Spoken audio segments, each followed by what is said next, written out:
Ladies and gentlemen, welcome back to the channel. China-US trade talks started this morning at about 8:30 a.m. Eastern Standard Time, and we are getting some big news of what could come out of these talks.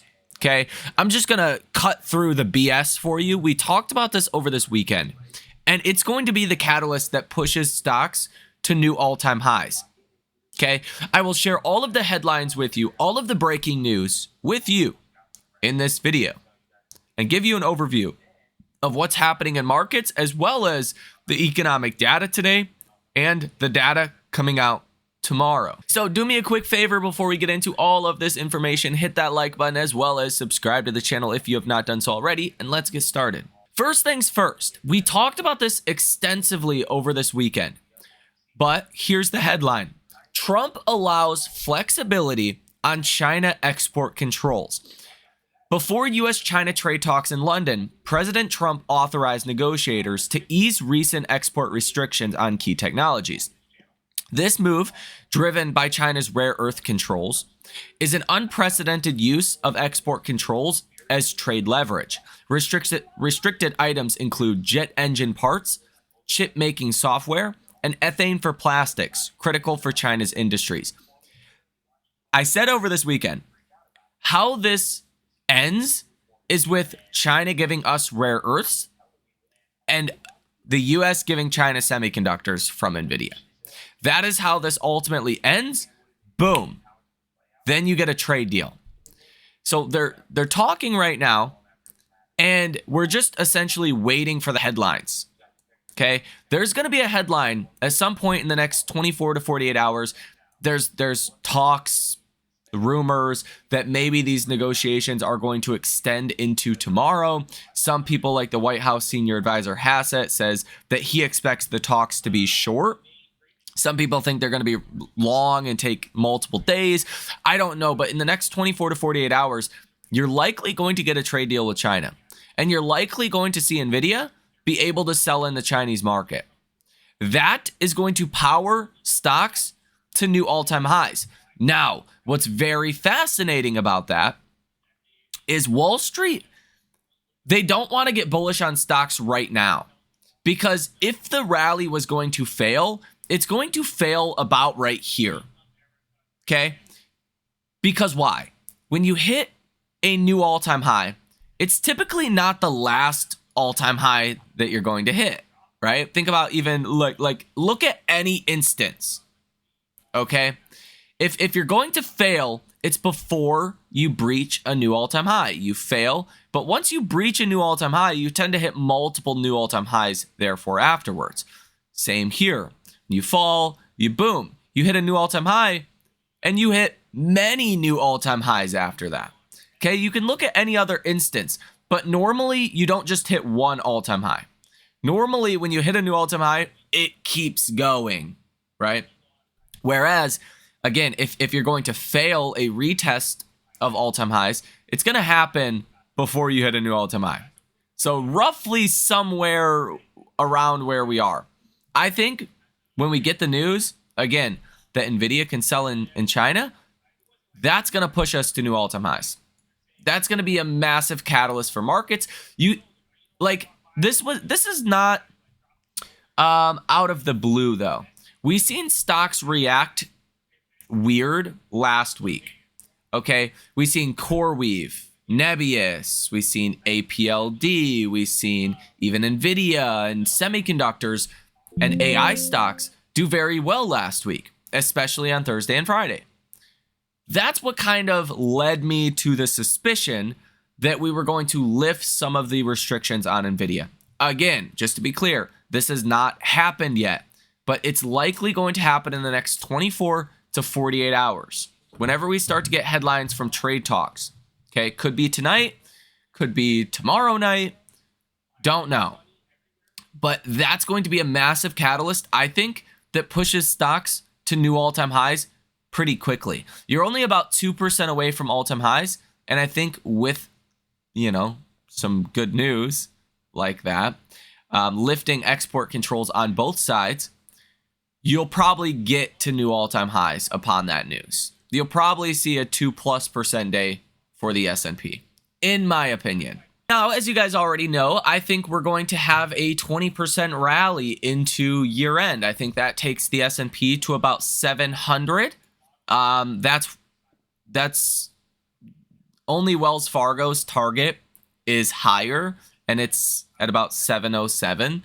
So we'll see. I mean, I'm pretty contrarian here with how bullish I am, but you did see some price target raises on the S&P today. We'll get into that news in just a moment, but first, there is more news around trade today that you should know. And here's another headline. Trump lets U.S. Treasury Secretary Bessent levy tech sale controls and lets negotiators weigh lifting export controls in China talks. I think that is the only thing that really stands between a U.S.-China trade deal, is the restrictions on both sides. China's rare earth restrictions and the U.S.'s mainly semiconductor restriction. Now, a Fox reporter on X says a Treasury official says there is no set end time for talks between the U.S. and China over trade. The U.S. delegation wants them to unfold organically to allow substantive talks. So it could last a while. It could go into tomorrow, but we're going to get more headlines, and hopefully we get an actual trade deal out of these talks. Now, according to the New York Fed survey today, May year-end ahead inflation expectations fell to 3.2% from 3.6%. That is very positive on the day today as well. Longer-term expectations also declined. Consumers see a slower rise in gas, medical, rent, and their job outlook and personal finances improved. So some really good news from the New York Fed survey today. And within the survey, for May, households lowered expectations of missing debt payments, and consumers' outlook on the job market improved in May. Mexico's President Sheinbaum says it is very likely that she will meet Trump in the G7. Canada's Prime Minister Carney says Canada should no longer send 75% of defense capital to the US. And Canada's Prime Minister Carney says we're going to create a new AI research institute called Borealis. U.S. wholesale inventories month over month came in at 0.2%. The forecast was 0%, and the previous month was 0.0%. So this should be positive for GDP, at least a little bit. U.S. wholesale sales month over month came in at 0.1%. Forecast was 0.3%, and the previous month was 0.6%. That is not as good. Consumer credit blew past expectations, coming in at positive 17.87 billion versus the 10 billion expectation. So yeah, people are spending on credit. Elon's father says that the Trump dispute was triggered by intense stress and it has to end. The dispute between Donald Trump and Elon Musk was triggered by months of intense stress on both sides, and the public battle between the US president and the billionaire donor needs to stop, Musk's father told Reuters on Monday. And how wild is California? Newsom is suing the Trump admin over National Guard deployment when they couldn't even control LA. Piper Sandler says the U.S. economy doesn't need rate cuts. After a solid jobs report Friday, investors aren't expecting a Fed rate cut until September, according to positioning in futures markets. But though the economy may be headed for a softer stretch, it still enjoys tailwinds that will keep the momentum going even if the Fed doesn't cut. Nancy Lazar of Piper Sandler writes, for one thing, last year's Fed rate cuts still probably haven't taken their full effect yet, given typical lag, she writes. For another, downsizing of the federal government will free up labor for the private sector, she projects. Quote, our bottom line is that the U.S. economy does not need more rate cuts, Lazar writes. Today's soft patch is a function of the tariff policy roller coaster. And here's a headline. It says U.S.-China hold trade talks in London. This was at 8:30 in the morning today, so these talks started very early. The meeting is expected to extend into the UK evening and might spill into Tuesday. But I do think by tonight, we're probably going to get some headlines coming out. Hassett says that the US to release export controls if China talks go well. White House senior advisor Hassett says the US expects export controls will be eased and rare earths will be released in volume. And he says the US side is seeking a handshake on rare earths agreement from China in this London meeting. And the White House advisor Hassett says US-China meeting today to be short but bear results. So, very kind of conflicting. Some people say these talks could go into tomorrow. Hassett says they're going to be short. You're already many hours into the talks. So, again, I think we're going to get news later on today. And Hassett says, I am absolutely expecting progress from US-China talk. China says rare earth controls don't target specific nations. And China says its regulation of rare earths is not a countermeasure. Citigroup raised their 2025 year-end price target for the S&P to 6,300, up from the previous 5,800 today. The percent of stocks trading above their 50-day moving average coming in at 74.5% on the higher side. Again, this really has to do with correlation, just meaning a lot of stocks are participating in this market, which is a good thing. Okay, that's not a bad thing. That's a good thing. The CNN Fear and Greed Index today coming in at, let's give this a second to refresh, 63. Market momentum still in fear. Stock price strength is greed. Stock price breadth, extreme greed. Put and call options, greed. Market volatility is neutral. Safe haven demand in greed, and junk bond demand also in greed. The AI investor sentiment survey, we will get a new one on Thursday. Again, as we've talked about before, over the past 2 weeks, people have remained pretty steadfast in kind of their positions. Looks like about 41.4% of investors are bearish, 32.7% are bullish, and 25.9% are neutral. So there's almost 10% more bears than bulls. Again, that's kind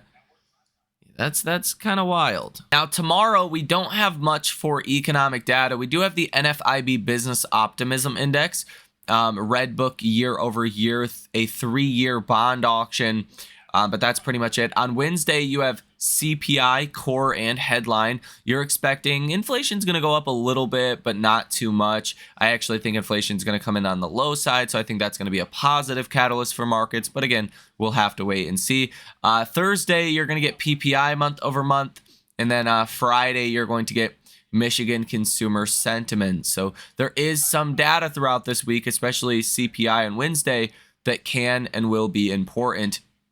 Now, you got some earnings as well. I'm just going to point out the notable names like JM Smucker tomorrow morning, GameStop, GitLab, and Dave & Buster's, Stitch Fix as well tomorrow in after hours.